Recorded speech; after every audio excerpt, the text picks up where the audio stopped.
예, 7.3 전당대회 어제 본격적으로 시작됐습니다. 우리 당원 그리고 국민들, 우리 우파를 사랑하는 모든 분들께서 이번 전당대회를 계기로 해서 우리 자유한국당이 거듭나고 진정으로 국민들로부터 사랑받는 그런 정당이 되기를 간곡히 바라고 있습니다. 제대로 된 정당을 만들기 위해서는 현상이 무엇이고 문제가 무엇이고 원인이 무엇이고 이 문제부터 파악을 해야 된다고 생각을 합니다.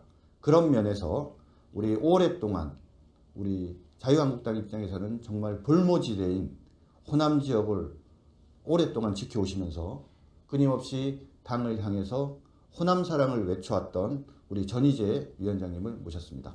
안녕하십니까? 네, 반갑습니다. 예, 반갑습니다. 바쁘시고 그러실 텐데 귀한 시간 내주셔서 너무 감사드리고요. 물론 우리들은 저는 잘 알지만 그래도 우리 시청자 여러분들께서는 우리 전희재 위원장님이 어떤 분이신지 궁금할 것 같습니다. 자기소개 간단하게 좀 해주시죠. 저는 1978년도에 행정고시 합격을 해가지고 그간에 이제 주로 공직 생활을 했습니다. 이제 중앙에서는 이제 국무총리실에서 국무총리 비서관도 했고 또 행정자치부에서 지방자치경찰 추진단장도 했고 또 지방에서는 전라북도 진앙군수, 장수군수, 또 전주 부시장, 또 전라북도 행정부지사 등을 주로 역임을 했습니다. 그래서 공직을 마쳤고 그리고 2009년도에 전주 2009년 4월 30일 전주에 그 덕진에 국회의원 재보궐선거가 있었습니다. 그때 유명한 그 정동영 후보가 무소속으로 출마했는데 당의 권유로 제가 한나라당 후보로 출마를 했었습니다. 그래서 당시에는 많은 사람들이 저를 만류했고 우려했습니다만은 저는 지역 장벽을 한번 깨보겠다 해서 과감하게 제가 출사표를 던져서 역시 나서봤습니다만은 정동영 후보가 대통령 후보까지 된 사람이 공천도 못 받았다 해가지고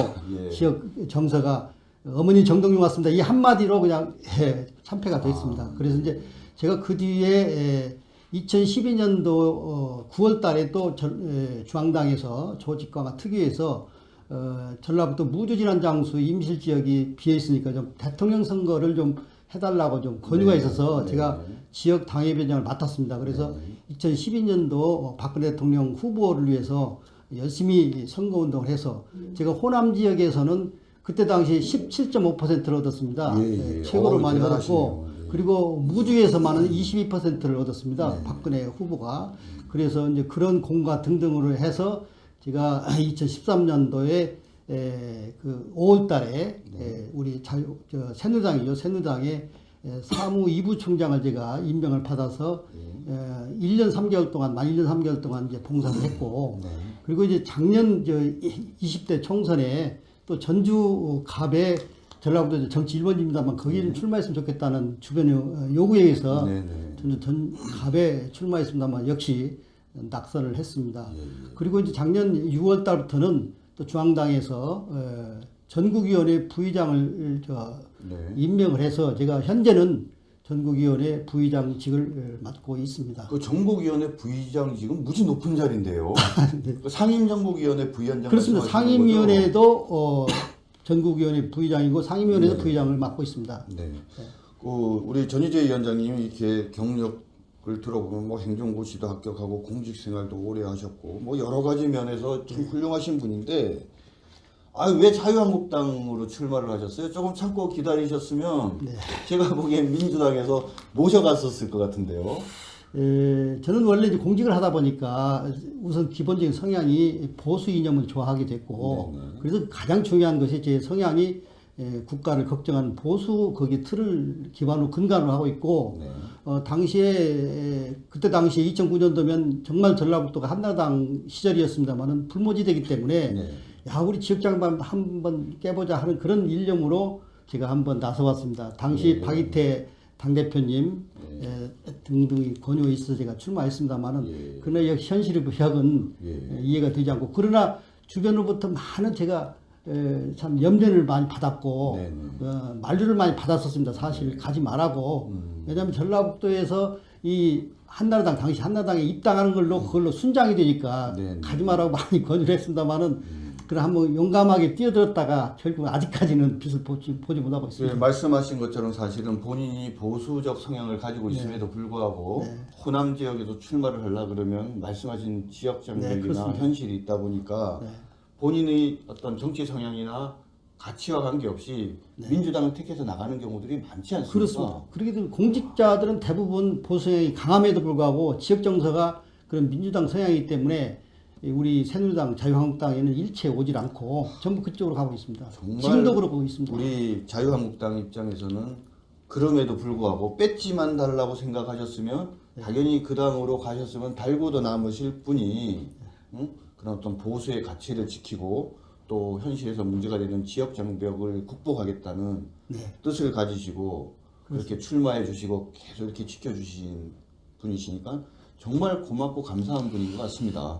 제가 이 자리에서 비록 당을 대표하는 입장에 있지는 않지만 우리 당을 대표해서 진심으로 감사드립니다. 네, 그러다 보니까 개인적으로는 여러 가지 뭐 다른 것도 많이 있습니다만 경제적으로 많이 손실이 크고 왜냐하면 선거 출마하려면 우리 대변인도 아시다시피 뭐 돈이 많이 들지 않습니까? 네, 좀 제가 들죠. 2번이나 낙선하다 보니까 이제 그런 경제적인 피해도 있고 또 지역에서 완전히 왕따 당하다 보니까 이게 제가 우리 전북 같은 경우는 거의 28년도 중앙까지 해서 공직을 경험했고 공직 후배들도 많고 하고 선후배들도 많이 있음에도 불구하고 제가 가면 마치 뭐 이방인원 같이 모두 다 흩어지고 마음을 열지 않으니까 제가 지역에서 과연 이게 사는 보람이 있는가 이런 회의를 느낄 정도입니다. 아니 이렇게 훌륭하신 분이면 그때 박근혜 정부에서 무슨 사무총장 이런 당직 줄 게 아니라 또 행정 경험도 계시고 행정고시까지 하기가 이런 재원이시면 국가의 중요한 어떤 자리에 포스트에 모셔갖고 일을 하게 해드려야 되는 거 아니에요? 이 박근혜 대통령이 좀 잘못하신 것 같은데요. 뭐 이 후에 나올지 모르겠습니다만은 일단 그 2012년도에 우리 전라북도 11명의 당협위원장들이 그 겨울에 눈도 많이 왔습니다. 열심히 뛰어서 어떻든 박근혜 대통령이 됐는데 11명 당협위원장 중에 그래도 공기업 임원이라고 간 사람은 딱 한 사람, 노원천공사 감사로 간 사람 한 분이 있고 나머지는 뭐 어디 간 적도 없고 그리고 작년 4월 달에 우리 선거 참패 돈도 많이 들었습니다만 이제 그 뒤에도 누구 배려해서 어디 공기업 임원이나 정부 뭐 요직에 간 분이 한 분도 없습니다. 전라북도 같은 경우는. 아무래도 척박한 호남에서 더구나 하나 더 부연해서 말씀드리면 말씀하십시오.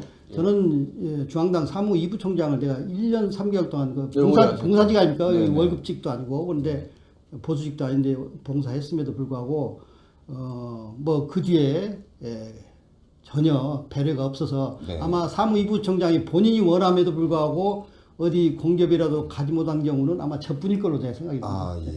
이 지역에서는 그게 전북에 태어났으니까 그렇다고 자꾸 이렇게 얘기를 하고 있습니다. 그러면은 우리 전희재 위원장님을 포함해서 우리 호남에 계신 위원장님은 어떻게 보면 이중의 서름을 받는다 이런 생각이 드시겠습니다. 그렇습니다. 지역에서 소외되고 중앙에서 배려가 없으니까 갈 곳이 없어서 그래서 심지어는 전라북도에서 새누리당이나 자유한국당 입당하면 그걸로 입학시키고 졸업식은 없고 그다음에 언제 사라져 졸업식은 없고 이제 입당하면서부터 순장된다 이렇게 그런 얘기를 나누고 있습니다. 자 그러면은 좀 본격적으로 이 호남 지역에서 사실은 직선제가 시작된 이후로 우리 당이 받았던 최고 득표율이 지난 박근혜 대통령 때 정부에서 한 10% 조금 넘는 그게 10% 나왔고 참 그것도 대단하다 이렇게 얘기를 했는데 전국적인 득표율로 보면 좀 심하다 싶은 부분이 있지 않습니까?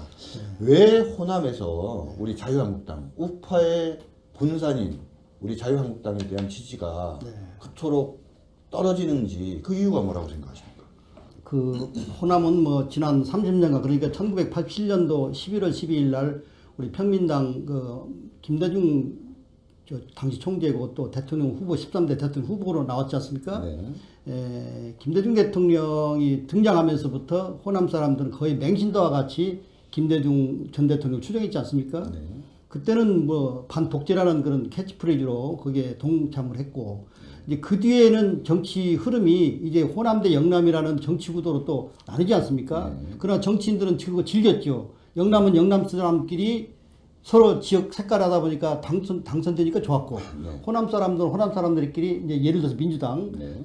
공천만 되면 당선되니까 서로 좋았습니다. 네. 즐겼습니다. 그렇기 때문에 이제 구도가 나눠진 데다가 이 1996년도에 이제 지방선거가 직선제가 됐지 않습니까? 네. 그 뒤에는 이제 지방 권력이 형성됩니다. 네. 지방 권력이 형성되다 보니까 이제 특히 이제 호남 같은 경우는 인구가 뭐 호남 전체에서 우리나라 한 8%, 전북 같은 경우는 한 2.6%뿐이 안 되는데 호남 인구가 이제 저 충청 인구보다 더 적다고 네, 얼마 전에 적습니다. 기사 본 것 같습니다. 그래서 이제 이런 지방 권력이 이제 형성되다 보니까 모든 다른 경제적인 파이가 안 생기고 모든 먹고 사는 파이가 지방 권력에 의해서 이 독점이 됩니다. 네. 중앙 권력과는 상관없이 그러다 보니까 그 권력이 거기 파이를 나눠 먹는 먹이 사슬이 형성이 됩니다. 지방에는. 네. 그래서 모든 정치, 경제, 문화, 사회, 복지 모든 분야가 거기에 링크가 되지 않으면 지역에서 먹고 살 수가 없습니다. 네. 그렇기 때문에 이 민주당에 예를 들어서 특정 정당에 미소를 보내면 그 사람은 살아남고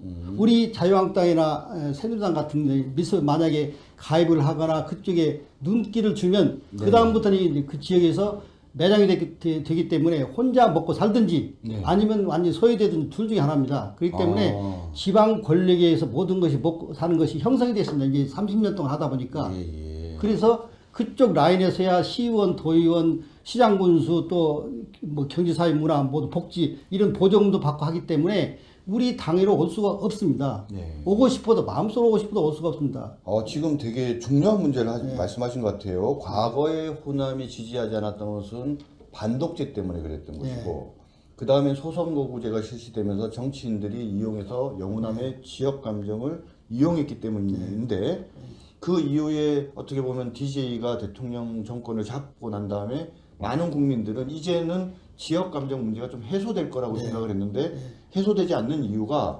의외로 지방 그 자치제가 실시되면서 한 30년 진행되면서 거기에 지방 권력이 형성되고 그 지방 권력을 중심으로 먹고 사는 네트워크 형성이 되다 보니까 결국은 그 문제가 더더욱 공고화되고 강화되어 있다 이런 말씀이시네요. 그러니까 지방에서 사업을 할 때 만약에 우리 새누리당이나 자유한국당에 어떤 눈길을 주면 그 사람 그 다음부터는 이제 사업이 안 되는 겁니다. 예를 들어서 제가 2009년도에 전주에 덕진에 국회의원 출마했을 때 제 선거 운동을 예를 아침 새벽 5시에 나가는 에어로빅 강사가 와 도와줬습니다. 네네네. 선거 끝나고 그 사람은 그것도 아웃되는 겁니다. 그렇구나. 예. 왜냐하면 그 에어로빅 강사는 동사무소에서 그렇죠. 강사를 줍니다. 이게. 네, 맞습니다. 그러니까 예를 들어 동사무소에서 하는 문화 프로그램도 만약에 그쪽 당에 가입이 되면은 그 사람은 다음에 활용이 되지만 오히려 그쪽 당에 가입하거나 도와주면 안 되는데 그쪽에 영향이 있으면 되는데 우리 같은 당에 만약에 영향이 오면 그 다음부터는 그 소위 지역에 완전히 먹고 살 길이 막히는 겁니다. 지방자치제도가 가지는 긍정적인 면도 많이 있지만 지금 우리 전희재 위원장님 말씀을 들어보면 또 문제가 있네요. 그러니까 제가 가령 지역의 시민단체나 사회단체장도 우리 당과 조금이라도 가깝다. 또 전희재 당협위원장과 가깝다면 그 지역에서 단체장도 못하는 겁니다. 그러니까 더 우리가 설당이 없는 거죠. 이게. 근데 거기다가 이번 정권 교체가 되다 보니까 중앙 권력까지 이제 같이 하는 겁니다. 그러니까 완전히 이제는 더 어려워진 겁니다. 그래서 그간에는 지방 권력만 가지고 파일을 나눠 먹었는데 이제 중앙당과 연결되다 보니까 정부와 연계되다 보니까 지금은 호남에서는 지금 현재 문재인 정부가 거의 제가 볼 때는 최고 아닙니까? 그렇죠.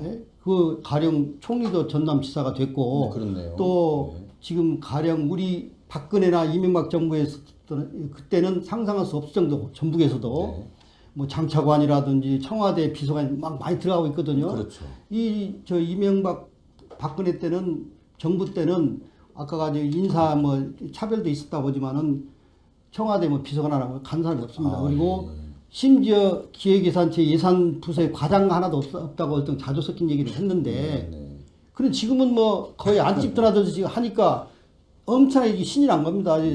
전북 같은 경우는. 그런데 지금 우리가 설당이 더 있겠습니까? 더 없어지는 겁니다, 이게.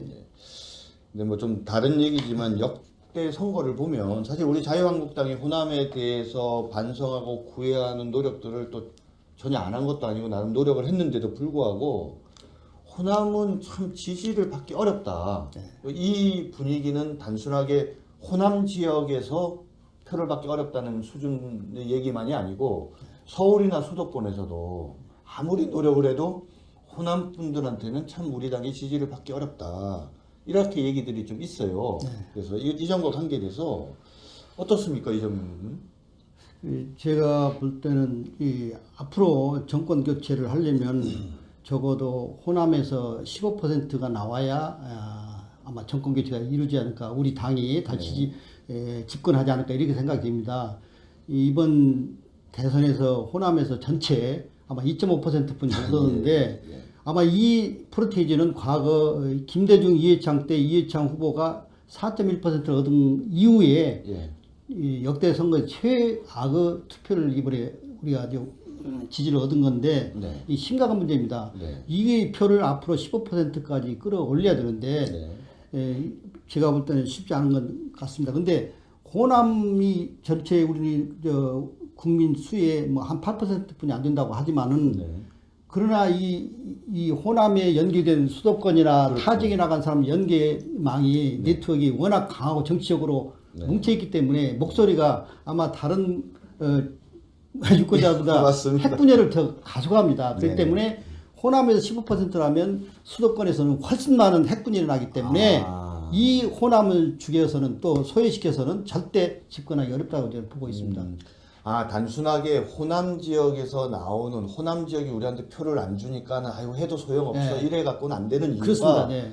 거기 계신 분들과 서울 수도권이나 다른 영남 지역에 살고 계신 분들과 연계가 되어 있기 때문에 그렇습니다. 네. 여기의 표가 예를 들자면 5% 늘어나면 단순하게 여기 표만 느는 게 아니라 다른 지역에도 영향을 미친다는 얘기예요. 그게 핵분열이 훨씬 커지는 거죠. 정말 중요한 말씀이신 것 같은데 그래서 호남이 저는 이 얘기 처음 들어봤는데요. 그래서 호남이 숫자가 비록 현재 살고 있는 사람은 고령화되고 얼마 안 되지만 이에 타지에 나가 있는 호남인들의 핵분열이 워낙 강하기 때문에 그게 정말 크다고 무섭다고 저는 생각합니다. 그래서 수도권이 자꾸 어려워지는 이유가 호남의 정서를 빨리 끌어들여야 하는데 그게 안 되니까 그리고 그 워낙 핵분열이 강하기 때문에 이게 단순한 그 호남의 숫자가 노름이 아닙니다. 이게. 아니 그럼 혹시 지금 하신 그 말씀 아주 중요한 것 같은데 그 얘기들을 혹시 당 수뇌부나 이런 분들한테 얘기 좀 해주셨습니까? 안 했습니다. 왜 안 하셨어요? 저는 지금 방금 우리 전희재 위원장님 하신 말씀을 듣고 머리를 탁 한 대 해머로 맞는 그런 느낌이었어요. 정말 맞는 말씀이신 것 같거든요. 사실 저도 서울에서 지금 당협위원장을 맡고 있지만 그 호남의 민심과 우리 지역의 호남 분들의 민심이 뭔가 연결되어 있을 거라고는 생각을 못 했거든요. 오늘 정말 참 좋은 말씀하신 것 모든 같은데. 향후의 가친지들이 다 요즘은 실시간 다 연계되어 있기 때문에 그 분열이라는 엄청난 가속도가 붙고 있고요. 그래서 제가 이제 호남이 15%까지 올리지 않으면 앞으로 집권이 어렵다는 항상 그렇게 생각을 하고 있습니다. 근데 정말 참 좋은 말씀 감사하고요. 그럼 우리가 결국은 호남 우리 민심을 얻기 위한 방법은 뭔가 좀 구체적으로. 그래서 제가 정말 안타깝게 생각한 것은 아까 물론 당협위원장이나 지역 인재 등용하는 그런 아쉬움도 있지만 호남에서 30년 동안 특정 정당이 독주하다 보니까 그간에 많은 문제가 있었습니다. 그 피로감 또 그 공천되면 당선된다는 그런 것 때문에 지역민을 무시하는 그런 행태 당의 특정 정당이 그래서 이에 대한 반감으로 대안을 많이 찾았습니다. 그 대안 갈구가 등장된 것이 2012년도에 안철수가 그래 등장된 겁니다. 그래서 안철수 지지도가 한때는 호남이 40%까지 올라갔지 않습니까?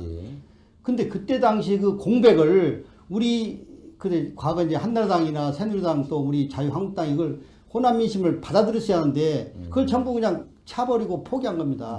정말 그러니까 안철수 나오기 전에 그런 틈새를 우리가 중앙당에 집중 이렇게 했으면 좋은데 중앙당은 중앙당대로 포기해버리고 그러다 보니까 안철수가 등장하면서 그 지지를 많이 얻은 겁니다. 그러니까 지금 말씀을 들어보면 안철수가 나타나서 호남의 민심을 구체적으로 받기 전에 이미 그런 가능성이 있었는데 우리 중앙당은 우리 당은 이미 그냥 반쯤 호남을 포기해버리고 그런 부분들에 대한 여지가 있다는 것에 대해서 고민도 안 해보고 그냥 방관하고 있다가 결국은 안철수한테 지지가 가버린 거네요. 그렇습니다. 그래서 안철수가 등장을 하고 그 대안으로 네, 그 네. 특정 정당에 대한 피로감을 그렇게 된 것이고 그래서 저는 정말 이렇게 심각한 우리 현실 제가 볼 때는 뭐 과거 그 김대중 노무현 정부 때보다 더 혹독한 겨울을 앞으로 날 것이다 이렇게 보고 있습니다. 아까 여러 가지 이 지역 구도상 또 정치 구도상 모든 연계돼서 과거보다 더 혹독한 겨울을 앞으로 우리 준비한다 된다 이렇게 생각합니다. 이 지역으로 봐서. 그래서 저는 이런 생각을 해봤습니다. 이 호남에 지금 인재도 없습니다. 인재가 자꾸 이게 선순환으로 자꾸 와야 하는데 그렇죠. 이런 식이면 누가 악순환에 도대체 자꾸 할수 있는 것도 다 구축해서 나가버리고 악화가 양을 구축해서 나가버렸고 새로운 인재가 안 와서 인재도 고가 상태입니다. 그러나 어떻든 고민한다면은 새로운 지도체제를 혁신해야 합니다. 호남에 지도체 혁신을 하고 두 번째는 저는 이런 생각을 해봤습니다. 지금 당비를 책임당원 2,000원이라고 고집할 것이 아니라 우린 당원 당규의 취약 지역은 여러 가지 배려가 있습니다. 그러니까 호남은 제가 볼 때 앞으로 3년 또는 5년 시한을 둬서 적어도 연회비 한 5,000원 받고 책임당원 한다든지 그냥 무료로 하면은 이 사람들이 너무 감이 없으니까 저는 제 생각에는 한 연회비 5,000원에서 그걸로 그냥 이렇게 해서 가입을 시켜서 지금 그냥 당원 가입에 하라고 해도 안 씁니다. 그렇죠. 이 분위기면은 누가 그 일반 당원이라도 안 씁니다. 절대 안 씁니다. 그러니까 본인이 당원이라고 하더라도 나 당원 가입한 거 얘기하지 말라고 시시할 것 같은데요. 제 사무실 있으면 치는 사람도 돌아갑니다. 왜냐하면 내 가까운 거 들여다보면 이 사람이 그 지역에서 돌아가요? 좋은 글씨가 쓰이기 때문에 들어오질 않습니다. 그러듯이 저는 당비를 우리 적어도 연회비 한 5,000원을 해가지고 호남 지역만 한시적으로 이 어느 정도 궤도에 올라올 때까지 이렇게 좀 했으면 어떠냐 이런 생각이 들고 세 번째는 우리 호남에 참 민심에 파고들 수 있는 스킨십할 수 있는 여러 프로그램을 선거법에 걸리지 않는 범위 내에서 중앙당이 좀 실비를 많이 지원해서 그런 프로그램을 많이 개발해가지고 그런 의욕적이고 정열적으로 좀 접근을 할 수 있도록 그런 배려가 좀 있지 않냐. 그건 단기적인 대책이고 장기적으로는 내년에 이제 개헌을 한다니까 중대 선거구제를 바꾼다든지 또는 뭐 석패율제 도입이라든지 그다음에 이제 우리 정말 열심히 한 객관적으로 열심히 한 사람이 있으면 비례대표를 배려해서 정말 우리 전북을 같은 파트너십으로 호남을 끌고 가는 그런 배려가 있어야지 지금같이 정치인들 지역 구도로 나눠서 나 그냥 여기 공천 받으면 당선된다 이런 그렇게 안 얘기해서는 본인은 좋아할지 몰라도 앞으로 우리 집권하기는 어렵다 나 그렇게 보고 있습니다. 정말 오늘 전희재 위원장님 모시고 주옥 같은 말씀 많이 들었던 것 같습니다. 이번에 지금 전당대회에 진행되고 있는데 이 적반하장 프로그램 전희재 위원장님 말씀 들으신 우리 후보자 중에 그 취약 지역인 우리 호남 지역의 그 책임당원은 당비 면제 내지는 5,000원 이거 하시면 제가 틀림없이 당선되지 않을까 싶고요. 말씀하신 것처럼 중장기적으로는 중대선거구제 반드시 받아들이고 석패율제를 도입하거나 그리고 우리 당의 비례대표를 정할 때도 적어도 호남에서 정말 고군분투하신 분들은 한두 분 꼭 저희가 비례대표로 모시는 그런 어떤 전통 만드는 거 필요하다는 말씀 해주셨습니다. 오늘 정말 귀한 말씀 감사드리고요. 오늘 감동받았습니다. 감사합니다. 감사합니다. 감사합니다.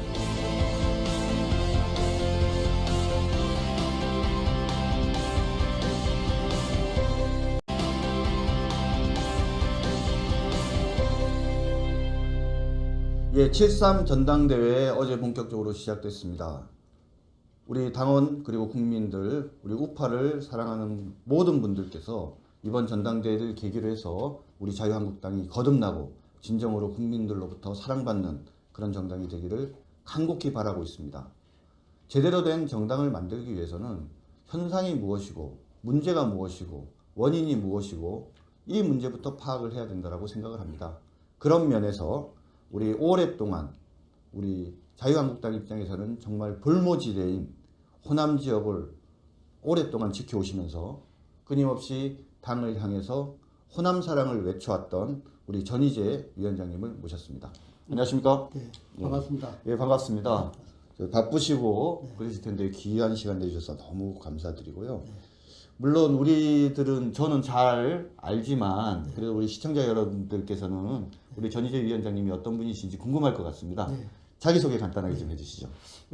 저는 1978년도에 이제 행정고시 합격을 해가지고 그간에 이제 주로 공직 생활을 했습니다. 이제 중앙에서는 이제 국무총리실에서 국무총리 비서관도 했고 또 행정자치부에서 지방자치경찰 추진단장도 했고 또 지방에서는 전라북도 진앙군수, 장수군수, 또 전주 부시장, 또 전라북도 행정부지사 등을 주로 역임을 했습니다. 그래서 공제 또 전주 갑에 전라북도 정치 1번지입니다만 거기는 출마했으면 좋겠다는 주변의 요구에 의해서 전주 갑에 출마했습니다만 역시 낙선을 했습니다. 그리고 이제 작년 6월 달부터는 또 중앙당에서 전국위원회 부의장을 임명을 해서 제가 현재는 전국위원회 부의장직을 맡고 있습니다. 그 전국위원회 부의장직은 무지 높은 자리인데요. 네. 그 상임전국위원회 부위원장 그렇습니다. 말씀하시는 상임위원회도 전국위원회 부의장이고 상임위원회도 네. 부의장을 맡고 있습니다. 네.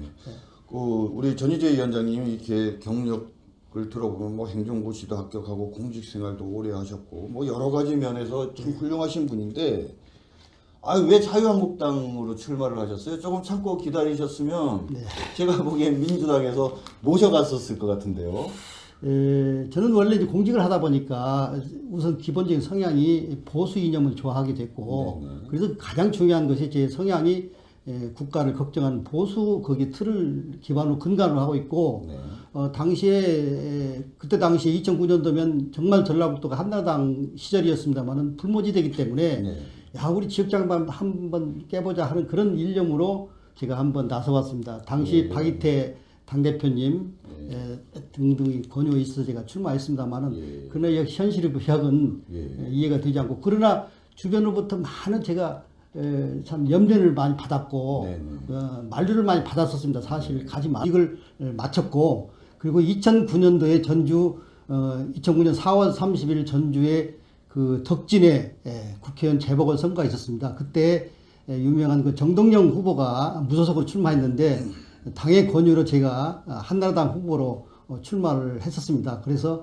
당시에는 많은 사람들이 저를 만류했고 우려했습니다만은 저는 지역 장벽을 한번 깨보겠다 해서 과감하게 제가 출사표를 던져서 역시 나서봤습니다만은 정동영 후보가 대통령 후보까지 된 사람이 공천도 못 받았다 해가지고 지역 정서가 어머니 정동영 왔습니다. 이 한마디로 그냥 참패가 됐습니다. 그래서 이제 제가 그 뒤에 2012년도 9월 달에 또 중앙당에서 조직강화 특위에서 전라북도 무주진한 장수 임실 지역이 비어 있으니까 좀 대통령 선거를 좀 해달라고 좀 권유가 있어서 제가 지역 당협위원장을 맡았습니다. 그래서 2012년도 박근혜 대통령 후보를 위해서 열심히 선거운동을 해서 제가 호남 지역에서는 그때 당시 17.5%를 얻었습니다. 최고로 많이 얻었고 그리고 무주에서만은 22%를 얻었습니다. 박근혜 후보가. 그래서 이제 그런 공과 등등으로 해서 제가 2013년도에 그 5월 달에 우리 새누리당이죠. 새누리당의 사무 2부 총장을 제가 임명을 받아서 1년 3개월 동안, 만 1년 3개월 동안 이제 봉사를 했고 그리고 이제 작년 20대 총선에 8년도 중앙까지 해서 공직을 경험했고 공직 후배들도 많고 하고 선후배들도 많이 있음에도 불구하고 제가 가면 마치 뭐 이방인원 같이 모두 다 흩어지고 마음을 열지 않으니까 제가 지역에서 과연 이게 사는 보람이 있는가 이런 회의를 느낄 정도입니다. 아니 이렇게 훌륭하신 분이면 그때 박근혜 정부에서 무슨 사무총장 이런 당직 줄 게 아니라 또 행정 경험도 계시고 행정고시까지 합격한 이런 재원이시면 국가의 중요한 어떤 자리에 포스트에 모셔갖고 일을 하게 해드려야 되는 거 아니에요? 이 박근혜 대통령이 좀 잘못하신 것 같은데요. 뭐 이 후에 나올지 모르겠습니다만은 일단 그 2012년도에 우리 전라북도 11명의 당협위원장들이 그 겨울에 눈도 많이 왔습니다. 열심히 뛰어서 어떻든 박근혜 대통령이 됐는데 11명 당협위원장 중에 그래도 공기업 임원이라고 한 사람은 딱 한 사람, 노원천공사 감사로 간 사람 한 분이 있고 나머지는 뭐 어디 간 적도 없고 그리고 작년 4월 달에 우리 선거 참패 돈도 많이 들었습니다만 이제 그 뒤에도 누구 배려해서 어디 공기업 임원이나 정부 뭐 요직에 간 분이 한 분도 없습니다. 전라북도 같은 경우는. 아무래도 척박한 호남에서 더구나 하나 더 부연해서 말씀드리면 말씀하십시오.